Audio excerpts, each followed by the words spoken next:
ஜீ தமிழில் ரொம்பவும் பிரபலமாக ஓடிட்டு இருக்க செம்பருத்தி சீரியலில் கதாநாயகர் நடிச்சிட்டு இருக்கிற கார்த்திக் ராஜ் பற்றி தான் இந்த வீடியோவில் பார்க்க போகிறோம்.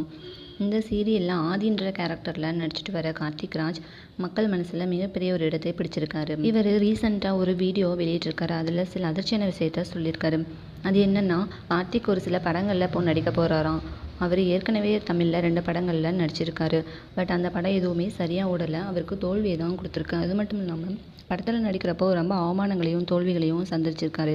அதனால அதையெல்லாம் ஈடுகட்டுறதுக்காக இப்போ மறுபடியும் படத்தில் நடிக்க போகிறதா சொல்லி இந்த வீடியோவில் சொல்லியிருக்காரு. செம்பருத்தி சீரியல் மூலமாக இப்போது இவருக்கு நிறைய ஃபேன்ஸ் இருக்காங்க. இந்த நிலையில் கார்த்திக் ராஜ் படங்களில் நடித்தார்னா அது கண்டிப்பாக வெற்றியாக முடியும் அப்படின்னு எந்த சந்தேகமும் இல்லை. ஒருவேளை அவர் படங்களில் கமிட் ஆகிட்டா செம்பருத்தி சீரியலில் நடிக்கிறது கஷ்டம். ஏன்னா ஒரே நேரத்தில் படம் மற்றும் சீரியலில் நடிக்கிறது பேலன்ஸ் பண்ண முடியாது. ஸோ ஏதாவது ஒன்று கார்த்திக் ட்ரா பண்ணுற மாதிரி தான் இருக்கும். அப்படி கார்த்திக் செம்பருத்தி சீரியலில் இருந்து ட்ரா பண்ண அவரோட ரோலுக்கு வேறு யார் ஷூட்டாக வாங்கலாங்கிறது டவுட்டு தான். ஏன்னா அந்தளவுக்கு அவர் அந்த கேரக்டரில் ரொம்ப சூப்பராக நடிச்சிட்ருக்காரு. ஸோ அவர் எதை ட்ரா பண்ண போகிறாரு அப்படின்றது அவருக்கு தான் தெரியும். பட் இப்போது இவர் இருக்கிற ஃபேன் பார்க்கும்போது இவர் செம்பருத்தி சீரியலை விட மாட்டாருன்னு தான் தோணுது. அதுதான் எல்லாரோட ஒப்பீனியனும் கூட. ஏன்னா இந்தளவுக்கு கார்த்திக் ராஜுக்கு மிகப்பெரிய வரவேற்பு கொடுத்துருக்காங்க ரசிகர்கள். ஸோ கார்த்திக் ராஜ் தனக்கு இருக்கிற ரசிகர் பட்டாளத்தை அவ்வளோ சீக்கிரமாக இழக்க மாட்டார்.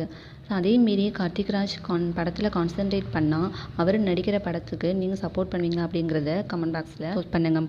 இந்த வீடியோ படுத்திருந்ததுன்னா லைக் பண்ணுங்கள் மற்றும் ஷேர் பண்ணுங்கள். இந்த வீடியோ பற்றின கருத்துக்களை உங்களுடைய கமெண்ட் பாக்ஸில் போஸ்ட் பண்ணுங்கள். மறக்காமல் தமிழ் டியூப் சேனலை சப்ஸ்கிரைப் பண்ணி பக்கத்தில் இருக்கிற பெல் ஐக்கானை கிளிக் பண்ணுங்கள்.